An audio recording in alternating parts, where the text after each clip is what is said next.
Greetings. Hare Krishna, Lesedi, Khanya, Tamagu, Setamagu, Setogoza. Welcome back to the second episode of our conversation with Swami.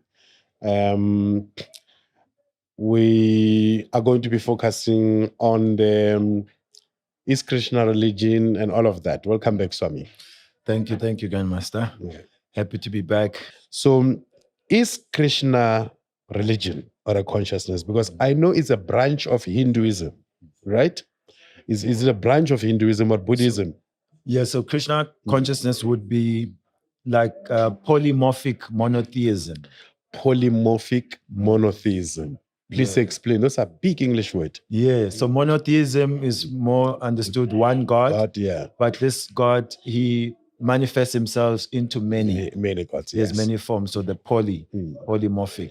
Okay. So we would say Krishna is the supreme source of all his incarnations. Mm-hmm. So he's the supreme source of all his incarnations.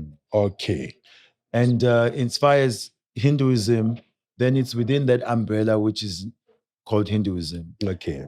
Otherwise, Hinduism is not even mentioned in the Vedas.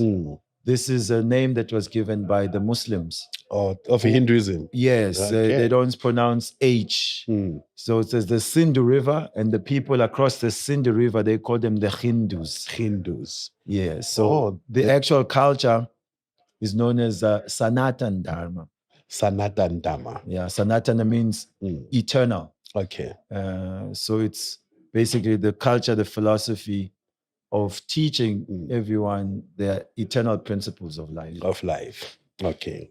So is it a religion or It's a combination of religion and philosophy. Hence you said it's a polymorphic monotheism. Yeah, we would say like religion without philosophy is sentimentalism. Okay. And philosophy without religion is speculation. Speculation. I'm familiar with that. Yeah. Okay. So basically it's like it's a marriage of the two. It's a marriage of the two. That religion without philosophy, it is like without the heart. Yes. And then religion without philosophy is like without the mind. So one part of it is missing. Yes. So this is head and heart together. Yeah. I would also just want to say, because religion has now a very bad connotation. Yeah. When I say religion, is that there are principles which are called religious principles: cleanliness, tolerance, compassion, austerity, like this. So these principles, without being adopted by a group and named as belonging to this group or that, in and of themselves are neutral and are universal.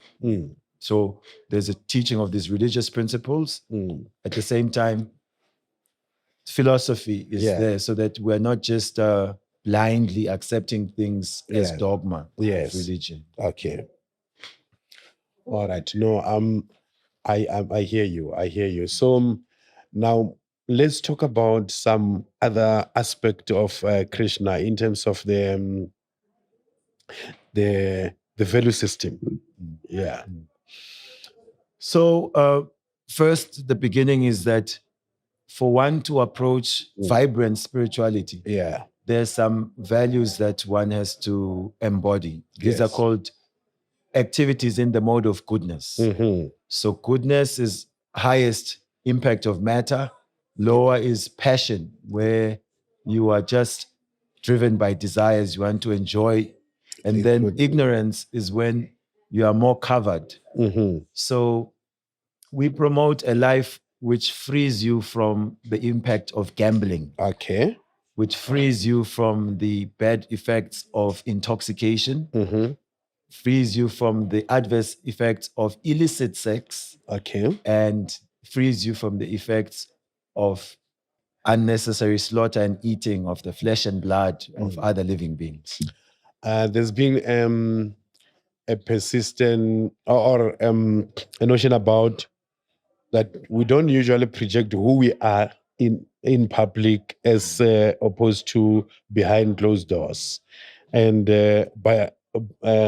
behind closed doors by ourselves. So we Can you take us through like exploring the ideas of identity, individuation, and the public persona?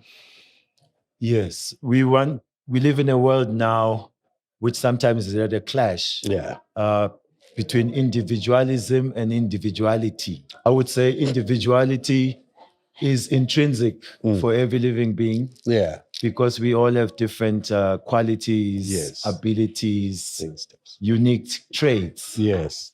So that individuality becomes like different flowers in a vase. Okay. So it has to be celebrated. Mm-hmm. But once it becomes individualism, then there's an obsession with how I feel, what I like, and gratifying my personal senses. Yeah.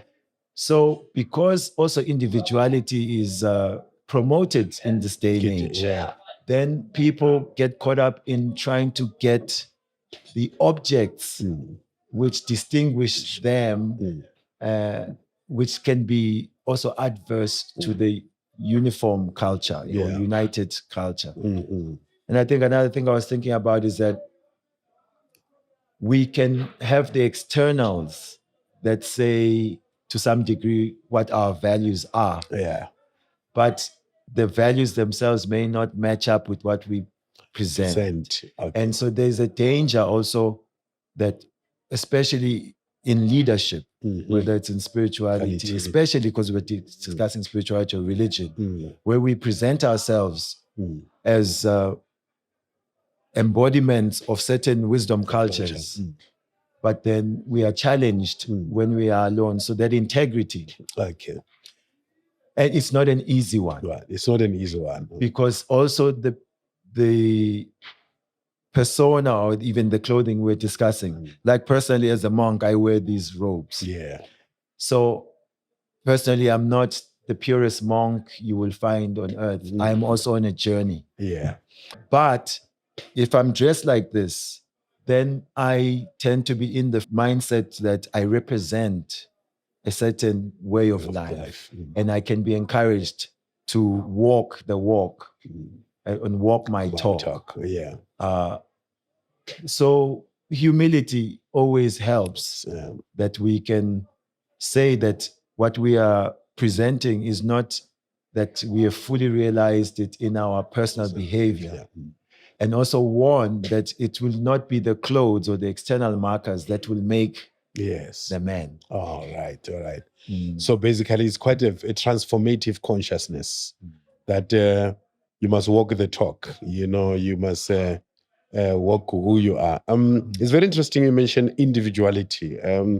Within the teachings of Rastafari, His Majesty talk about individuality. It's a new thing. And then you go to African spirituality traditions, the concept of Ubuntu, it's about the collective. Yes. That we've always been a collective people. You know, I am because you are, therefore we are. We'll talk about it takes the whole village to have a marriage. It takes the whole village to raise a child.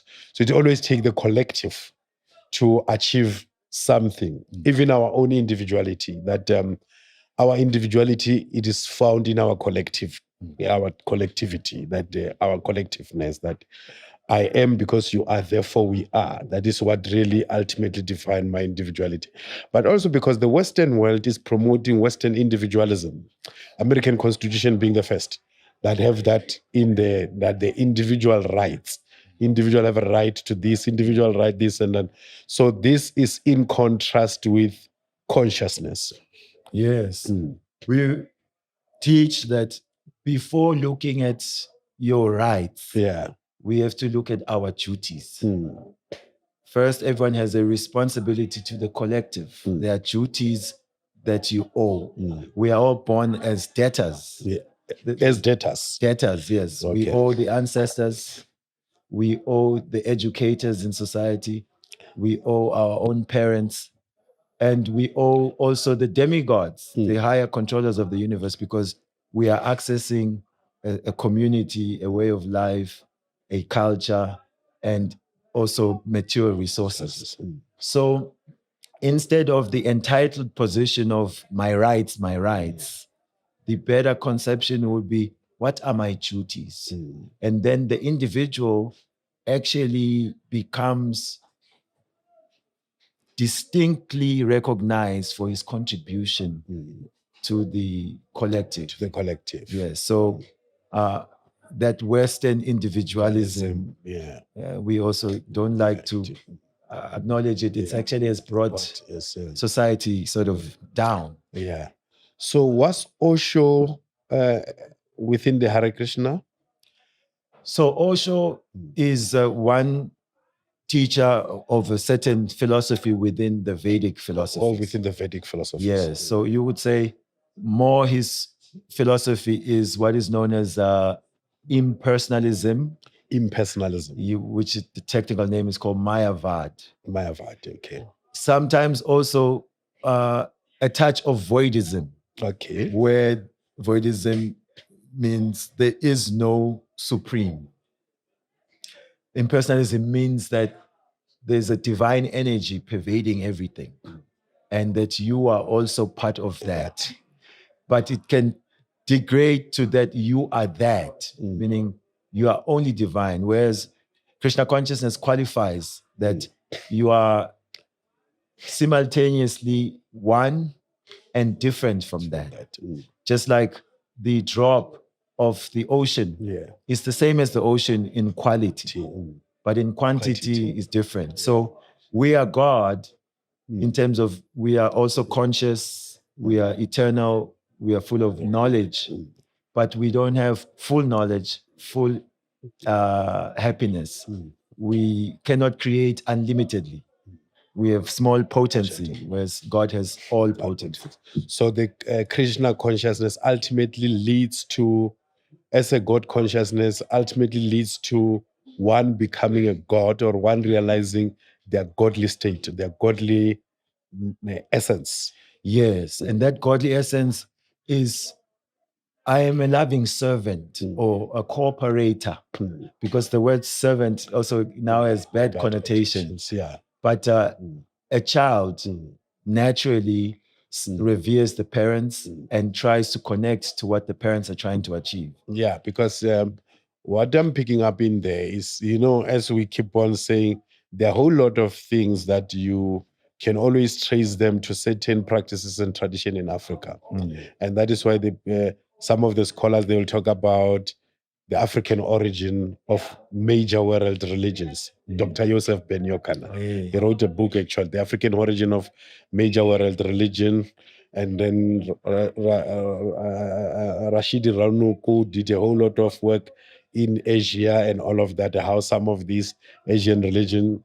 And then you have Muat Ashby in America, who are teaching how all these meditations were traced from the ancient Egyptians. So one of the things I find in what you are saying, the consciousness that ultimately lead you to God realization, it is the core of the ancient Kemites, Egyptian knowledge system, consciousness, that the body is a tomb to the soul. So they have to defeat the bodily impediments by raising the soul above the bodily desires. So, which is now, in your case, you talk about lust, you talk about the 3 stages of feeling, thinking, and willing. Yes. The will to become the ultimate. So I find this correlation in the context of comparative religions, and in the depth of making human beings better beings. You find that in the core of these spiritual cultures, particularly the non-Abrahamic spiritual cultures, the ancient spiritual cultures that traces themselves back to antiquity, most distant antiquity, they have these similarities of changing the human, making the human a better person, and making them be able to relate with others in a better way than the conqueror's religion, which is based on one race want to subdue the other race, and so forth and so forth. And that's why actually we want to encourage people to look into the ancient wisdom systems, because there's that thread which is saying that the biggest conquest is to conquer your own mind and senses, conquer the self. And there the knowledge systems are there's gradation. Yeah. It's actually one path, but can be understood different angles of vision and also progressively so. Just like we can sit here and say we're sitting in the sun, but then someone says, no, I mean, the sun is over there. So there is no sun without sunlight. So we're sitting in the sun, contacting the rays. This is one level of being in the sun. Another level will be on the sun planet. So similarly, with this understanding of God, you had mentioned someone like Osho earlier, would be that impersonal philosophy says the energy of the universe is supreme. And that is correct. Yeah. There's an energy everywhere. Yeah. But higher than that manifestation of God as the energy that pervades everything is that he is there within the heart of every living being. Yeah. Therefore, we find that there's inner intuition, a guide.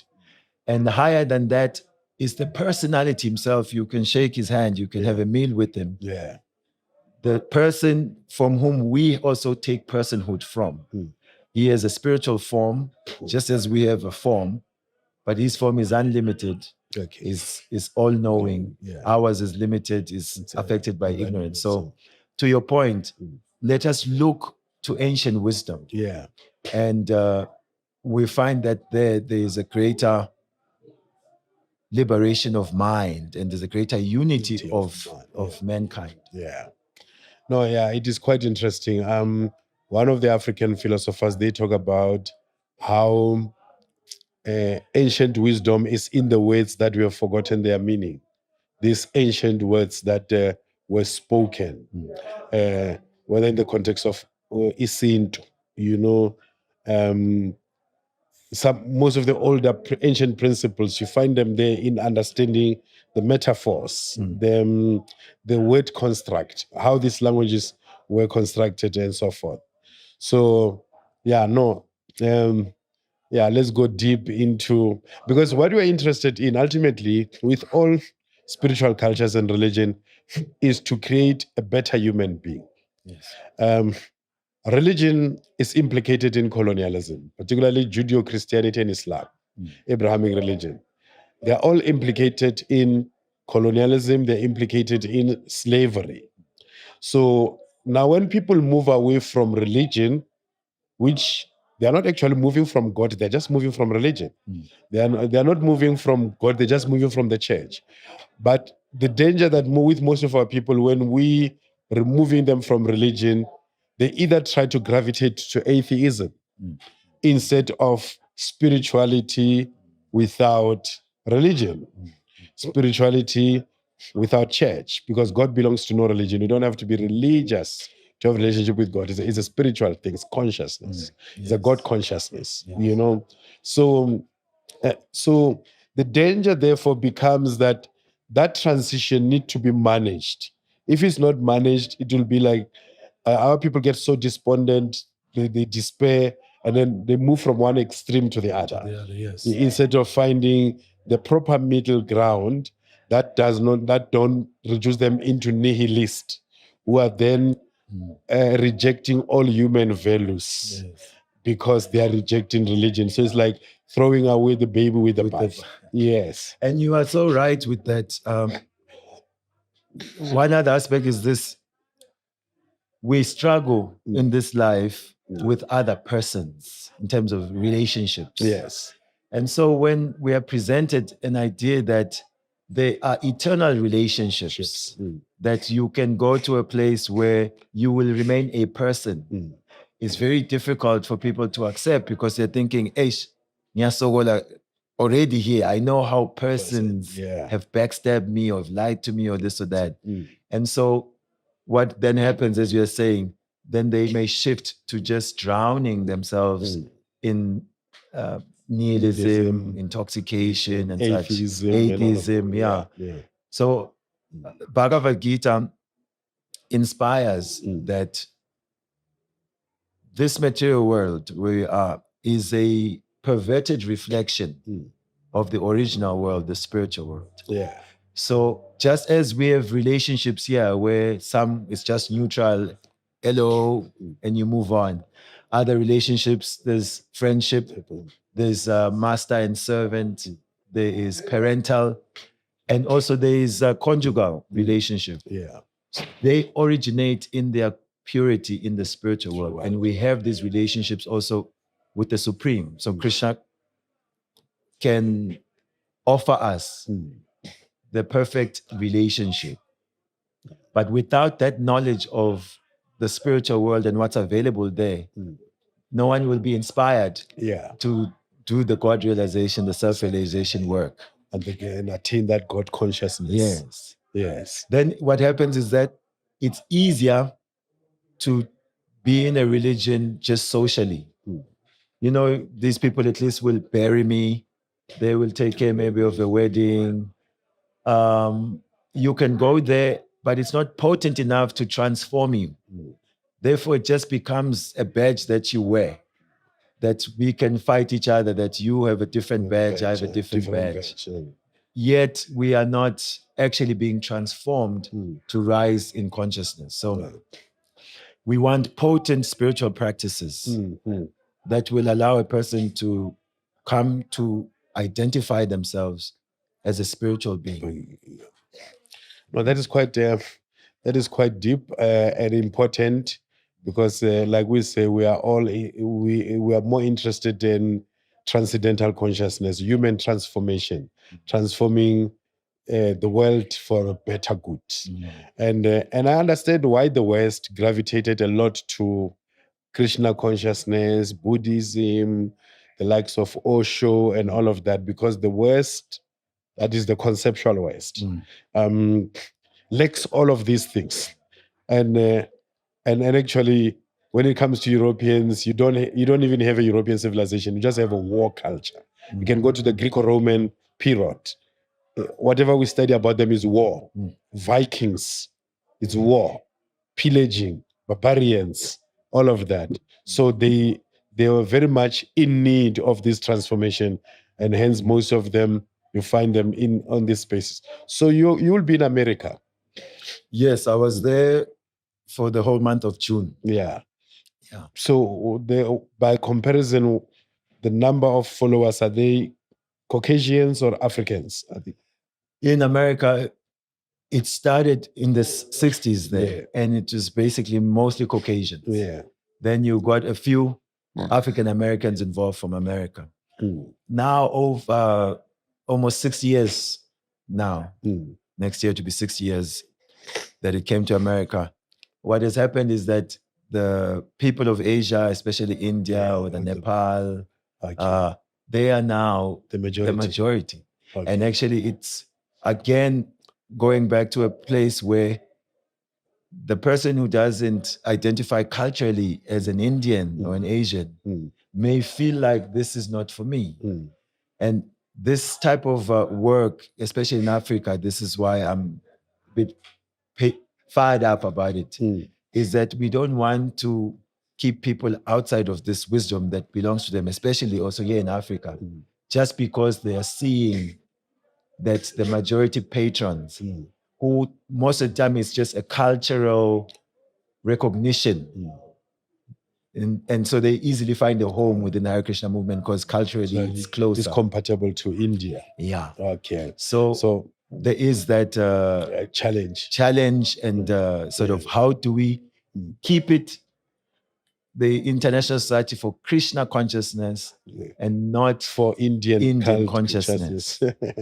So this is the same problem that is experienced in Islam, that the more it is dominated by the Arabs, is more and more giving credence to the assertion that is a Arab religion, and hence I was saying also with the Caucasians that they bring their own racism and so forth, and obviously with the influx of the Asians in it, they come up with their Asian prejudices, Asian identity, Asian, all of that. So do we see a point, because you are a Black conscious Hare Krishna practitioner, do we see a future whereby practitioners of African culture flooding the consciousness and Africanizing it and bringing their African things into it, Okphahla, Msamo, and all of that.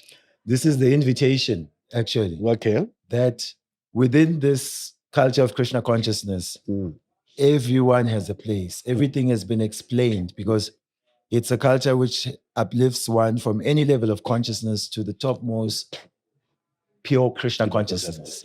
So there's everything has its utility and value.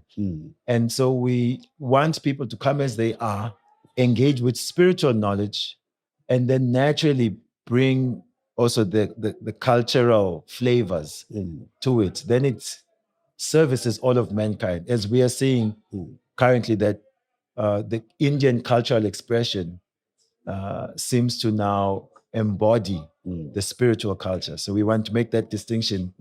And we're seeing, like the djembe, Yes. when we do our chanting in Africa, the djembe. even now across the planet, the djembe is there. Like within the Krishna movement. Within the Krishna movement. But it wasn't originally there. So you brought it when you bring your African self into it. And there's a wrestling. Some will love it and understand that the music part of it is to carry the mantra into the ear, to the heart, in a way that the person wants to receive it. So certain instruments give a vibration that inspires also different people sometimes. We have a drum called Mridanga drum. It has a Twitter and a bass. It's also very nice, but it's more a classical. Yeah. And then djembe lends this power. It's more expansive. Yes. Yeah, people love it. And then others just feel like, no. So basically, Krishna consciousness is a contested terrain that is contested by Asians in Asia, in America, and probably even in Asia, where they're in the majority.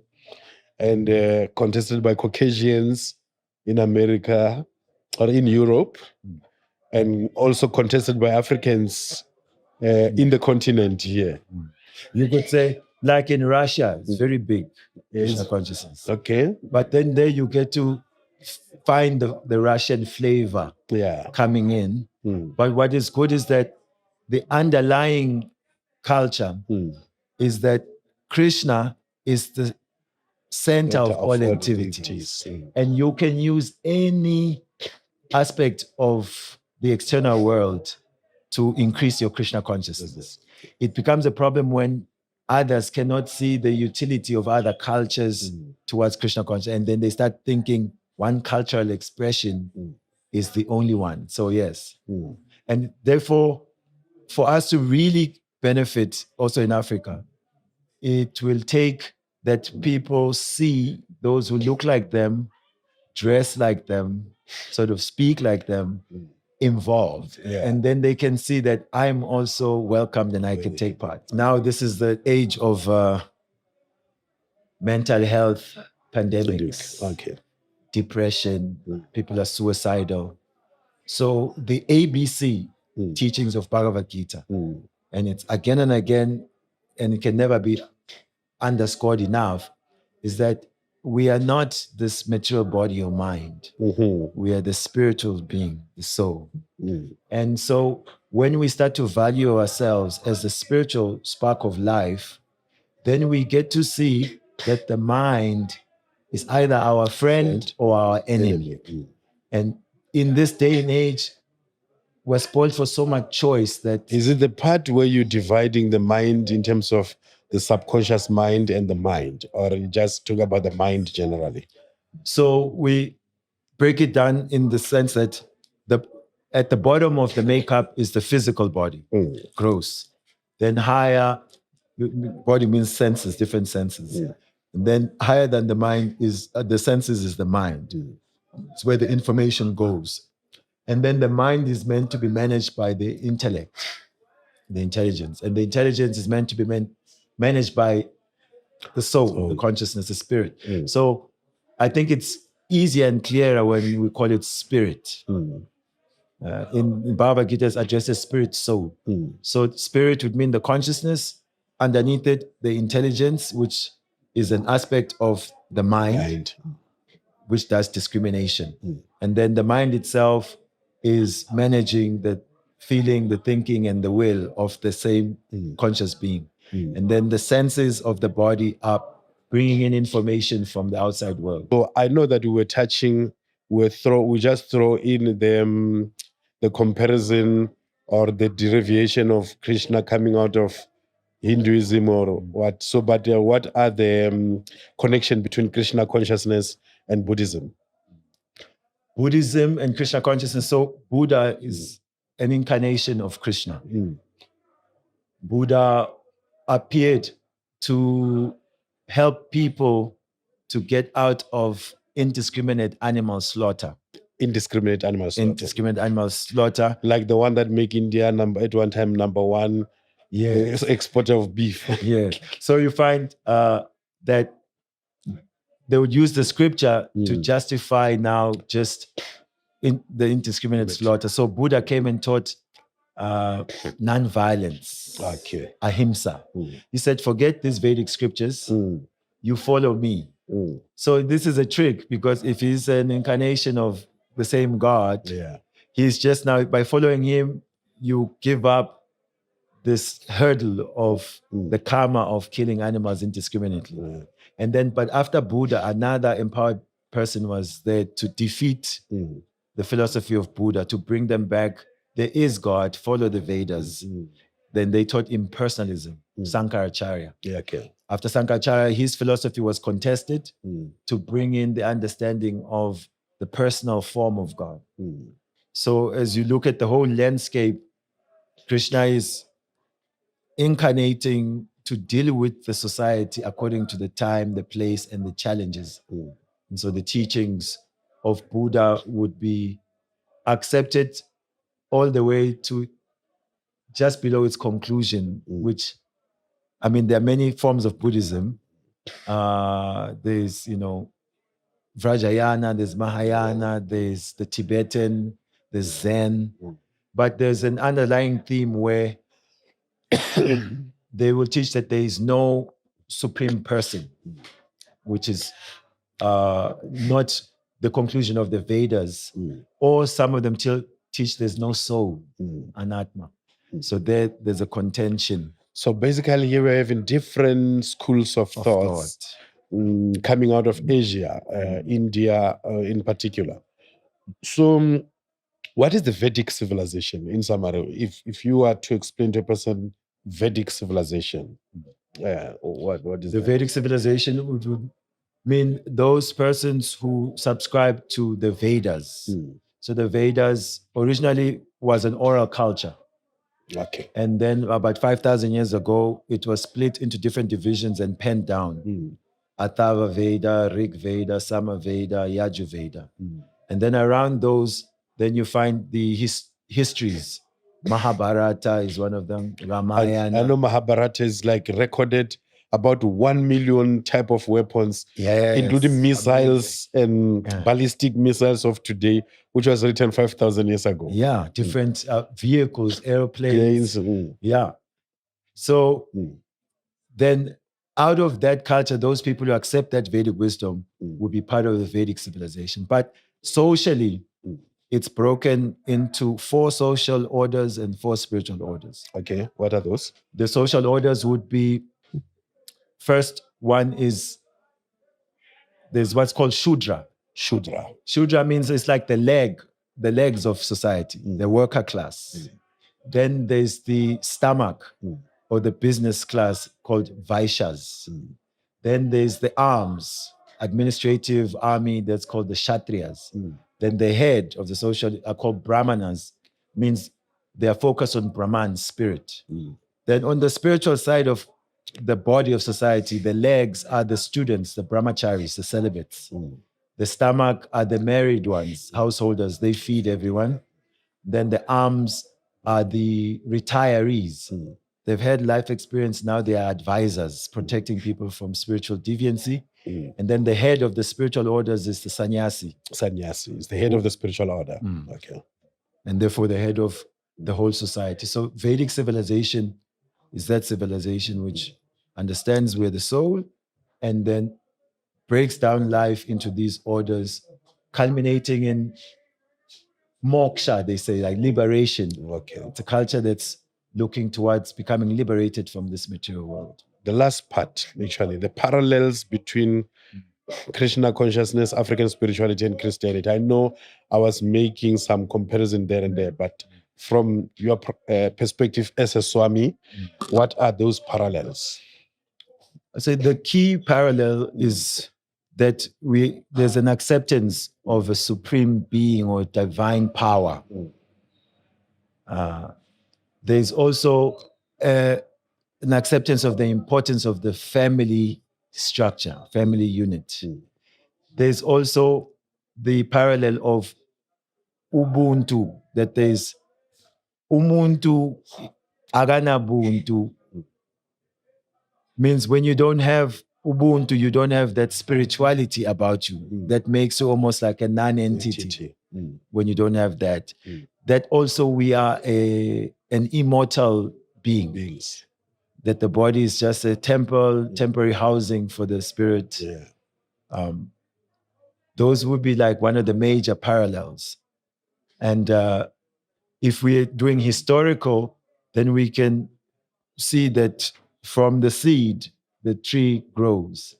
And over time, certain branches of this Vedic seed of knowledge have come up. And therefore, even just migratory tendencies, people, as soon as they move 300 kilometers away, all of a sudden, Mulungu, say in Zambia, name for God. And then in Kenya is Mungu, you know, and then slight changes start to happen. So that's how these different schools of thought have sort of evolved. But when we check the bedrock, we find this ancient body of knowledge. Okay. No, we give thanks so much, Swami, for your presence and for sharing about the Krishna consciousness. I just wanted to make sure that all of this, we did talk about karmic relationship and friendship and family relationship as a heavily or spirituality growth and breaking toxic bonds, did we? We just touched a little bit about karma. Yes, in our previous episode, we touched about karma. But we did not delve into now the area that is dealing with toxic bonds and all of that. Do you want to touch on that as we are closing up? Yes, we can speak that whatever soul is attracted into a family, because of certain lessons that they must learn, then they are conceived in a particular family. Sometimes your child is your enemy from your previous life. You know, sometimes people say like that, Yazi Lomdana is just was born to give me hell. And you don't know why. It reminds me of someone I know. My little boy challenges you in many ways. That man took out 8 buttons of my laptop. That man will give me a look. It's like he can just touch me and leave me. So yeah. I'm relating with what you're saying. So basically, it's the same as what is happening in African spirituality. They talk about dealing with ancestral cares or what they call it, generational cares. Yes, it's there because even in our African expressions, like people, they look at a child and they can see Gutungatu Ukoko's Banban is back. Or they can pick up certain traits. So now you leave your body or you die attached to the certain family. And because everything is managed by divine will, you may be again placed in a womb of someone who's connected to that family. Sometimes you are too attached, you are born as a lizard. So we want to make sure that we cultivate higher consciousness so that what we do now takes us to a better station. Anyway, families, you are at the place where you are because there's something you have to go through. And if we see sometimes toxic family connections as lessons, you know, maybe this is what I have to learn from this. That's why they're in my space. Yeah. Okay. As we are wrapping up, let me give you or give my conclusion in the context of comparative religions, comparative cultures, comparative spirituality. I've found quite a whole lot of things that are found in the African culture that have been there for years, probably without necessarily having given them that elevated state of consciousness or even packaged in a particular way to have the world appeal. Because I should believe that all of these things that we found in the African conscious space, had they been gotten the opportunity to be packaged like how the International Society of Krishna has packaged theirs and other spiritual cultures, it would have probably understood in a better way. But my conclusion is that having listened for both episodes, and hence I've been just throwing question, was more driven by comparatives. I know there are many scholars who have done that comparatives. I kept on mentioning Rashidi Ronoko is one of the top scholars, but there are a couple of them who try to point out all of these things, even from the blackness of Krishna, but also with all the gods, whether it's the gods of Asia or even the Olmecs and Mayans in Southern America, they're always traced to blackness. So therefore, blackness is akin to divinity. But within the Abrahamic religion, blackness is associated with the devil. Darkness. And here you're having a god or the center of a particular consciousness whose other title is perfect black. And all attractive also. And all attractive in their blackness. So I think that you can relate with as someone from black consciousness, black and proud. Steve Biko, philosophist, and all of that. So thank you so much, Swami, for coming through, for sharing your wisdom. And we wish you all the best in your international travel. You say you're going to be going to America? I've just come from there. Okay. I'm going to India and then I'm going to Germany and Switzerland in September. Now may the gods of this continent be with you as you go everywhere and safeguard you.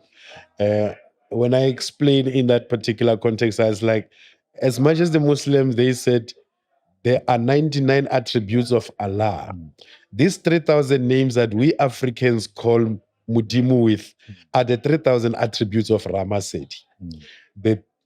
What amount attributes of Krishna? We say unlimited like the waves of the ocean. The unlimited like the waves of the ocean.